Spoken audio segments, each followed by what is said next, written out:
Good morning. Good morning. Welcome to our service this morning on a winter storm warning, which your policy says we shouldn't be open right now, but I'm thankful that you came out. But because weather is supposed to be getting worse as the day progresses, we don't have any musicians. We're going to be shortening the service quite a bit. We'll still have the sermon, reading, prayer, Lord's Supper, but for right now we're not singing. If you would open your hymnal to page 154, the screen can just stay up as it is until the end of the announcements. Page 154. We're going to begin today with the order of private confession, pages 154 and 155. In the name of our God, to whom all hearts are open, and from whom no secrets are hidden, amen. O Lord, hear my prayer. Listen to my cry for mercy, and in your faithfulness come to my relief. Do not bring your servant into judgment, for no one living is righteous before you. Answer me quickly, O Lord, my spirit fails. Do not hide your face from me, for I have put my trust in you. Show me the way I should go, for to you I lift up my soul. Teach me to do your will, for you are my God. We continue together. Almighty God, merciful Father, I, a troubled and repentant sinner, confess that I have sinned against you in my thoughts, my words, and my actions. I have not loved you with my whole heart. I have not loved others as I should. I am distressed by the sins that trouble me, and I'm deeply sorry for them. This time we'll take a moment for private, personal confession.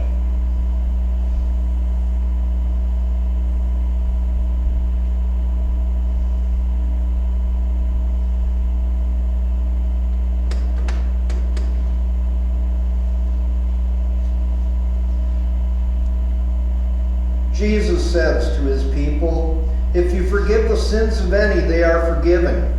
It's death paid for the guilt of your sins and the sins of the whole world. Do you believe this? Yes, I believe.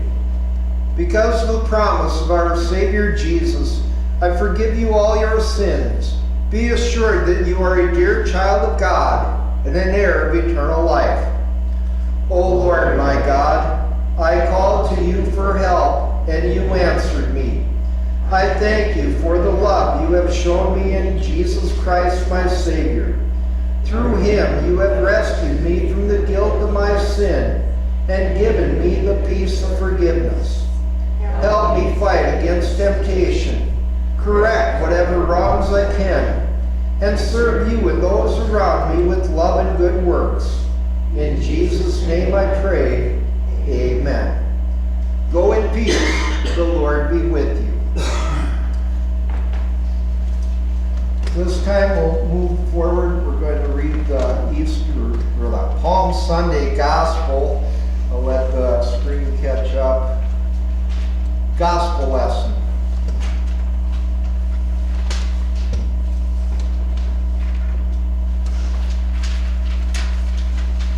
From Mark 11. As they approached Jerusalem at Bethphage and Bethany on the Mount of Olives, he sent two of his disciples and told them, go into the village ahead of you. As soon as you enter it, you will find a colt tied there, on which no one has ever sat. Untie it and bring it here.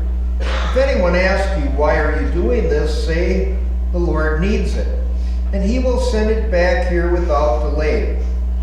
They left and found a colt on the street, tied at a door, and they untied it. Some who were standing there asked them, what are you doing untying that colt? The disciples answered them just as Jesus had instructed them, and the men let them go. They brought the colt to Jesus, threw their garments on it, and Jesus sat on it. Many people spread their garments on the road. Others spread branches that they had cut from the fields. Those who went in front and those who followed were crying out, "Hosanna! Blessed is he who comes in the name of the Lord.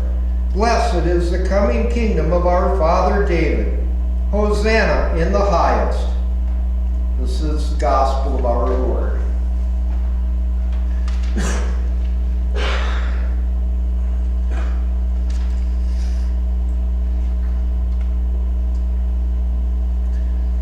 Grace, mercy, and peace are yours from God our Heavenly Father, from our Lord and Savior, Jesus Christ. Amen. The Word of God before us for our sermon today is from Matthew 6. Jesus said to them, "When you pray, say, 'Deliver us from evil.'" This is the Word of God. In Christ Jesus, dear friends, I'm thirsty. That's one of the 7 sentences that Jesus cried out from the cross.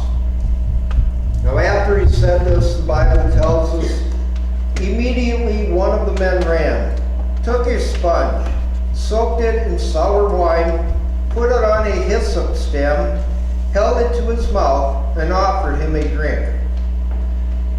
In answer to our Savior's cry, this nameless man went, found a sponge, soaked it in sour wine, put it on a stick, and held it up to his lips.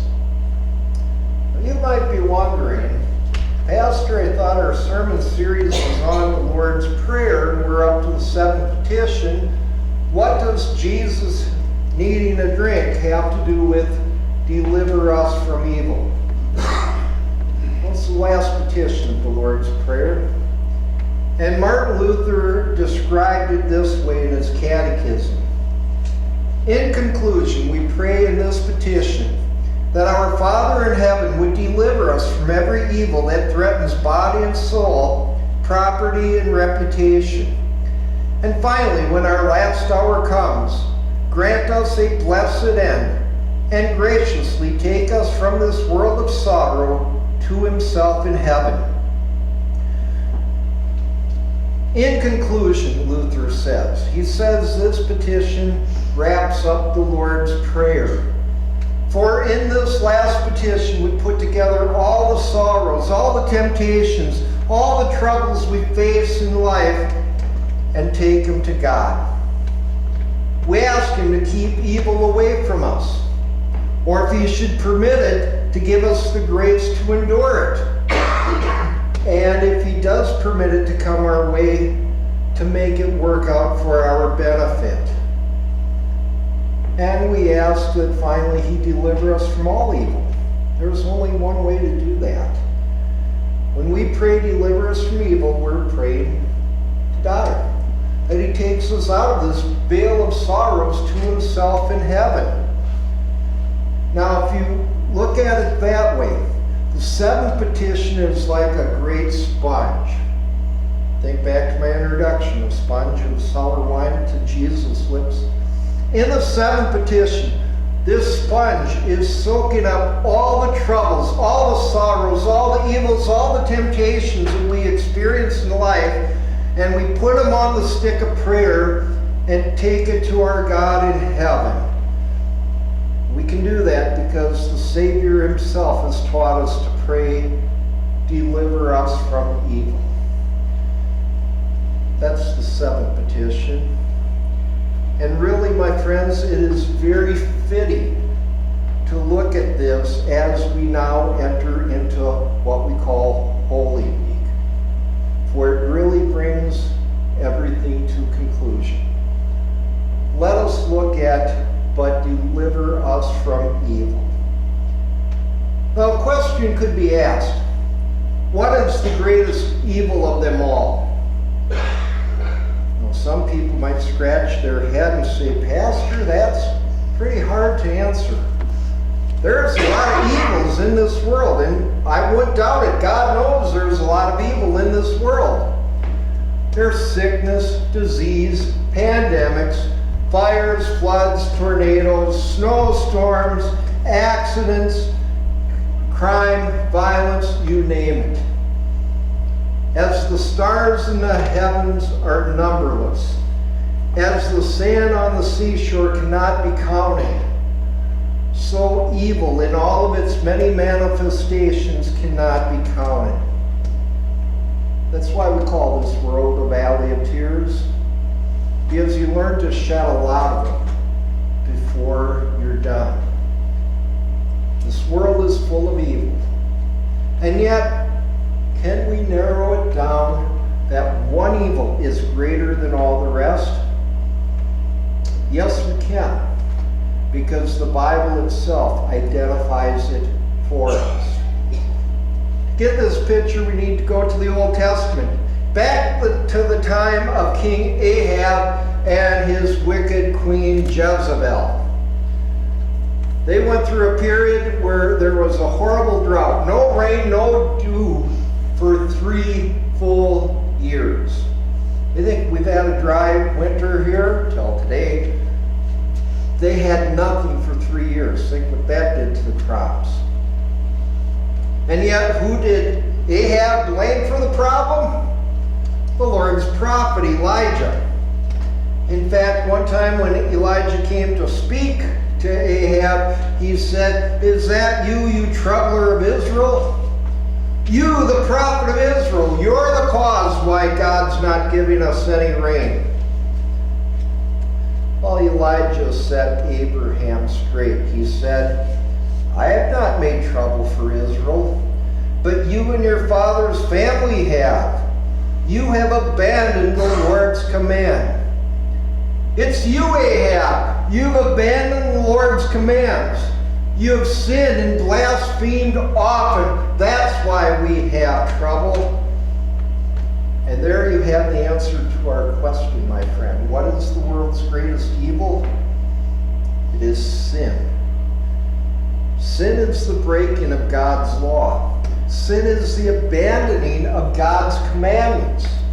Sin is elevating what we think and desire and will above God's will. And because all people are infected with sin, it's a universal problem. And the Bible tells us the wages of sin is death. Spiritual death, temporal death, eternal death. Separation of the soul from God in this life already. Separation of body and soul at the moment of death. Separation of body and soul from God for eternity in hell. So when we pray, "Deliver us from evil," let us concentrate our prayer on this, the worst of all evils, sin. Where can we find deliverance from this great evil? There's one place, and only one place, where we can find that. Come with me now in spirit to that skull-shaped hill called Golgotha, and that first Good Friday morning, and look at him who hangs on the cross, who centuries before said through King David in the Psalms, "They pierced my hands and my feet." Have you ever thought about that? What fastened Jesus to the cross? What pierced his hands and feet? Now, the first answer many people would give is, well, it's the nails and the hammer that drove the nails through his hands and feet. That's not a very satisfactory answer, because the hammer and nails were just lifeless instruments. They did nothing by themselves. Someone had to swing the hammer to drive the nails to pierce his hands and feet.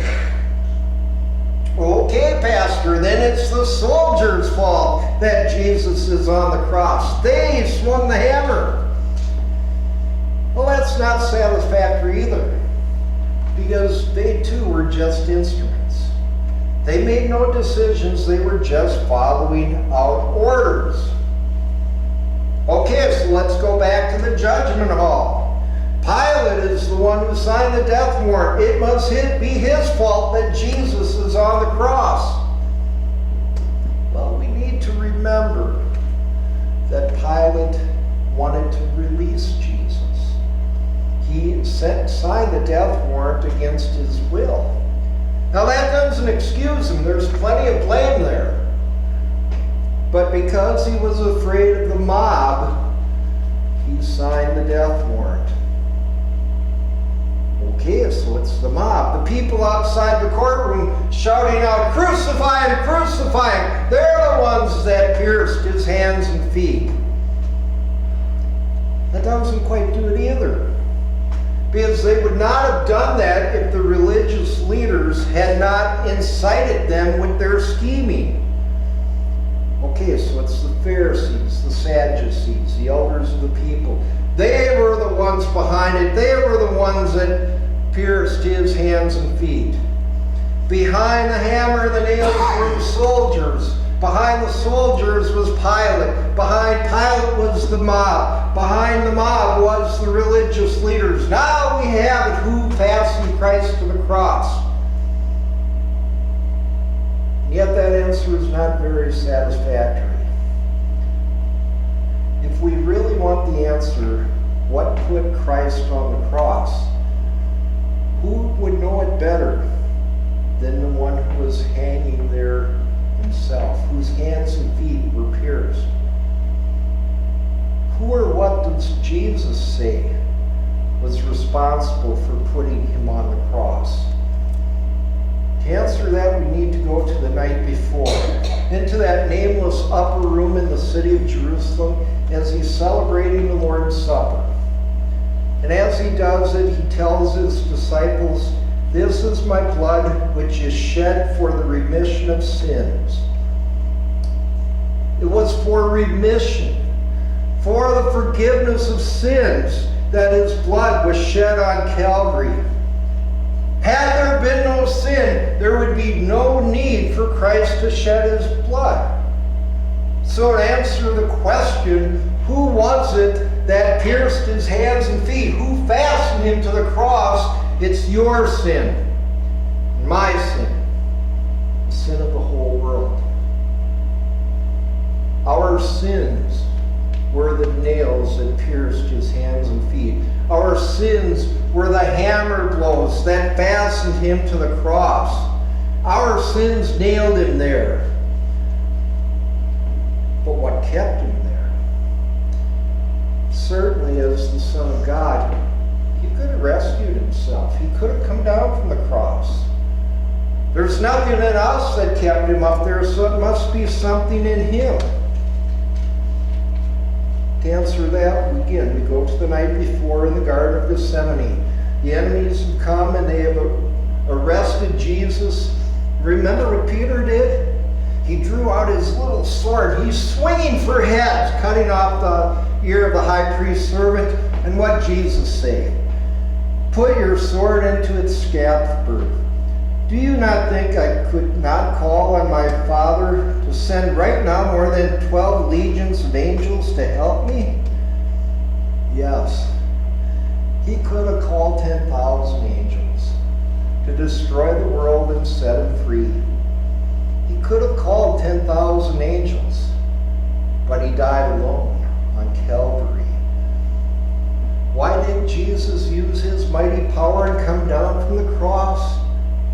Because he did not want to. He willingly went into death for the remission, the forgiveness of sins, and chose to suffer and die. He made that very clear when earlier he said to his disciples, "No one takes my life from me. I lay it down on myself. I have power to lay it down and I have power to take it again." Not the nails, not the hammer, not the soldiers, not Pilate, not the mob, not the religious leaders could have put Christ on that cross if he had not willed it. Or think his final words from the cross. "Father, into your hands I commend my spirit." After he said this, he bowed his head and gave up his spirit. That's not the matter of one speaking who has his life forcefully taken away from him. Those are the words of a person who is in complete control.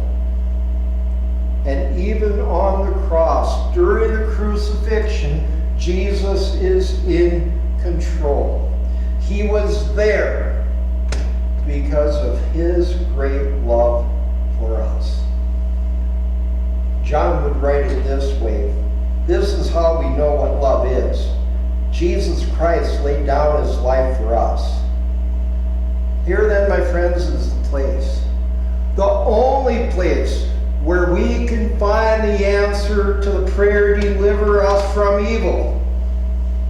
Don't look to yourself to find deliverance for evil, because you're powerless against it, because you're a sinner.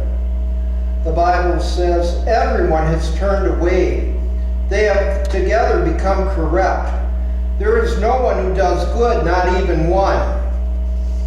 Again, when we pray, deliver us from evil, don't look to some other mere human being to help you, because they can't.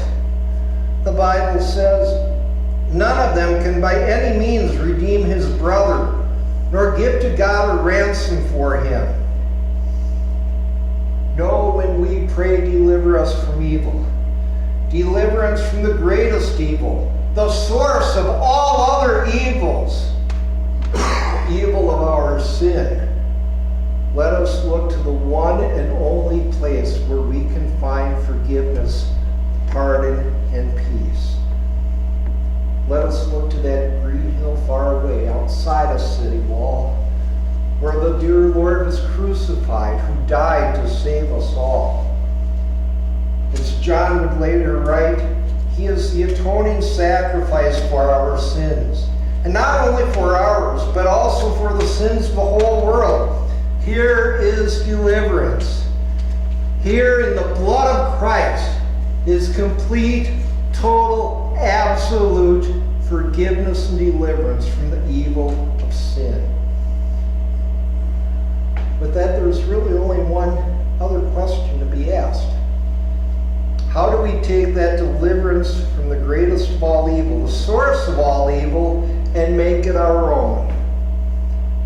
The Bible clearly says, repent and believe the gospel. If there is ever a week in the entire year that should focus our hearts on repentance, and a day within the year that should focus our hearts on repentance, it's Holy Week and Good Friday. Because if Calvary does not show us the horror, the enormity, the damnableness of our sin, then nothing else can. As the hymn writer says, if you think of sin but lightly, nor suppose the evil great, here you see its nature rightly, here its guilt may estimate. Mark the sacrifice appointed, see who bears the awful load. 'Tis the Word, the Lord's anointed, Son of Man and Son of God. Let me repeat, it was not the hammer and the nails. It was not the soldiers. It was not Pilate, nor the mob, nor the religious leaders that put Jesus on that cross. It was your sin and my sin and the sins of the world that put him there. If this fact does not move our heart to sincere repentance, then nothing will. And yet, as we look on that cross this coming Friday, Good Friday, let us not just see the enormity of our sin, but as great as our sin is, be reminded that God's love is greater. That God the Father loved us with a never-ending love so much that he willingly gave his one and only Son to be the atoning sacrifice to deliver us from the evil of sin. Calvary shows us sin at its worst, but that God's love is even greater. Because Good Friday is God's own answer to the prayer, deliver us from evil. Well, believe it, my friends, because it is true. Amen. The peace of God which passes all understanding, keep your hearts and minds for faith in Christ Jesus. Amen. At this time, the ushers will gather our offerings.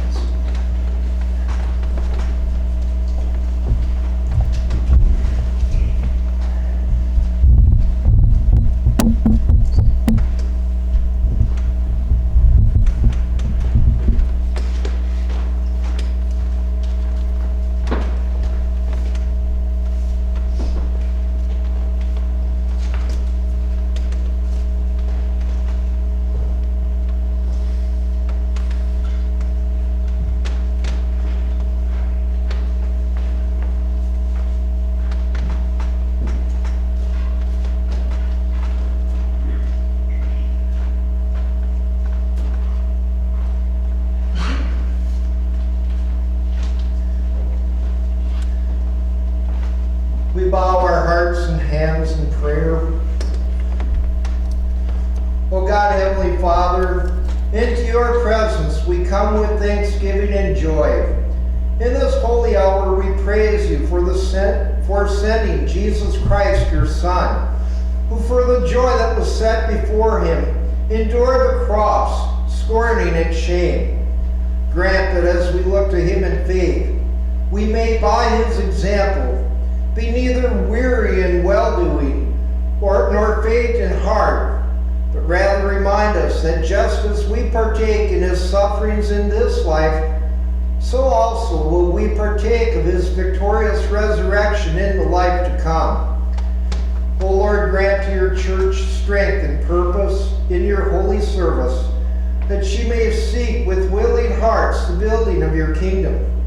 Put the song of salvation on our lips, and clothe us with the garments of praise, that with joy we may declare, blessed is he who comes in the name of the Lord. Hosanna in the highest. We pray for all who are in sickness, pain, anxiety, fear of death or sorrow. Be with them when they pass through the waters of trouble. Let them trust in you, for you will deliver them. Now unto you, O God, who are able to keep us from falling, and to present us faultless before the presence of your glory with exceeding joy, to the only wise God our Savior, be glory and honor, dominion and power, now and forever. And in your name we join together and pray, Our Father, who art in heaven, hallowed be thy name. Thy kingdom come, thy will be done on earth as it is in heaven. Give us this day our daily bread, and forgive us our trespasses, as we forgive those who trespass against us. And lead us not into temptation, but deliver us from evil. For thine is the kingdom, and the power, and the glory, forever and ever. Amen.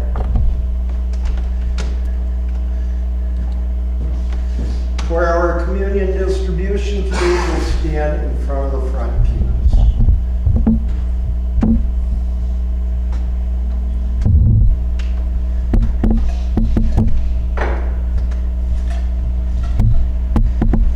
Our Lord Jesus Christ, on the night he was betrayed, took bread, and when he had given thanks, he broke it and gave it to his disciples, saying, Take, eat, this is my body given for you. Do this in remembrance of me.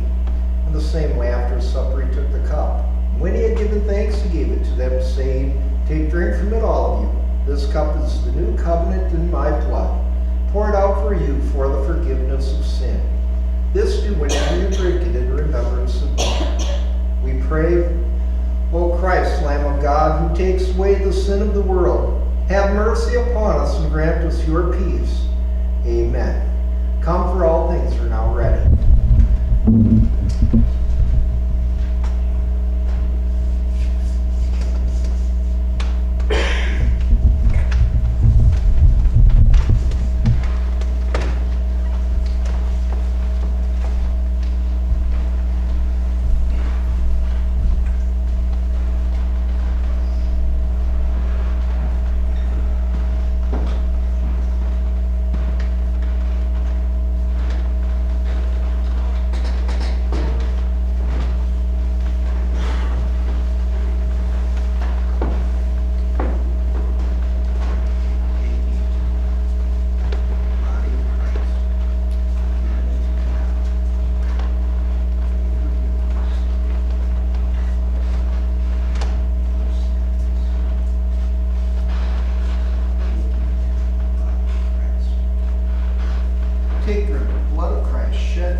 Christ strengthen and keep you in the one true faith unto life everlasting.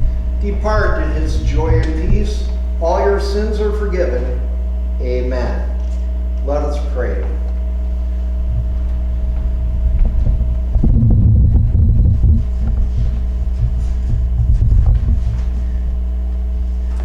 Hear the prayer of your people, O Lord, that the lips which have praised you here may glorify you in the world, that the eyes which have seen the coming of your Son may long for his coming again, and that all who have received in his true body and blood the pledge of your forgiveness may be restored to live a new and holy life through Jesus Christ our Lord, who lives and reigns with you in the Holy Spirit, one God, now and forever. Amen. The Lord bless you and keep you. The Lord make his face shine on you and be gracious to you. The Lord look on you with his favor and give you peace. Amen.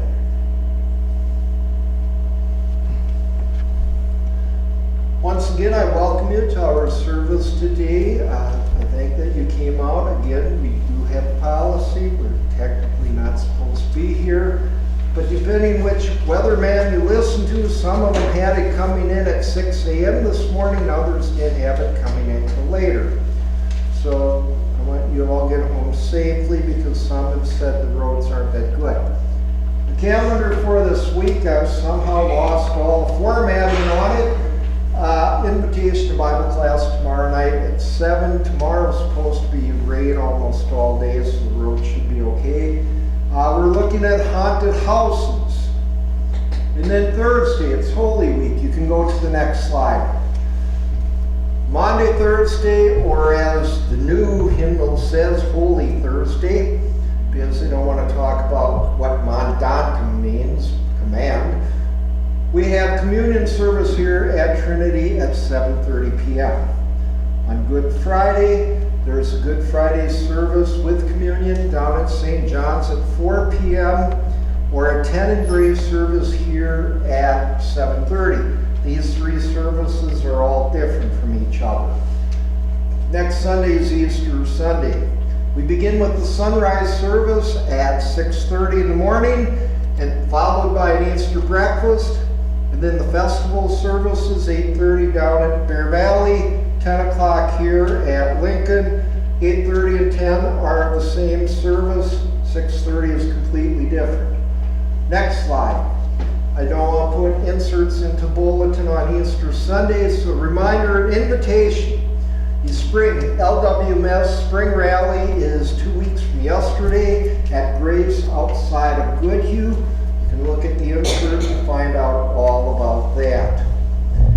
Then for my thought for the day, I don't really have a thought for today, but there's an extra insert in your bulletin today.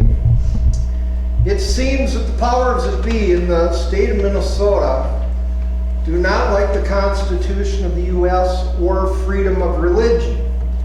They are in the process of passing a bill which will force churches and religious institutions, organizations to teach what they want us to teach and not according to the dictates of our conscience or the scripture. This letter is from Pastor Dennis Clapp, the district president of the Minnesota district.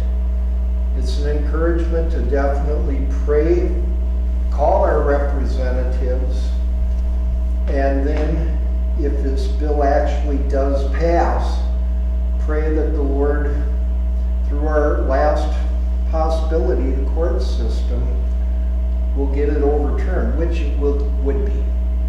Because the Supreme Court has always sided with religion. To give you an idea of what this is, if two women came in to our church and wanting us to perform a wedding ceremony under the law as proposed, we would be in violation of the law to refuse that wedding. There can be no discrimination, not on religious boundaries or anything, so they're really dictating what we can teach. Encourage you to pray about this, maybe call our representatives and ask that God would be with us and help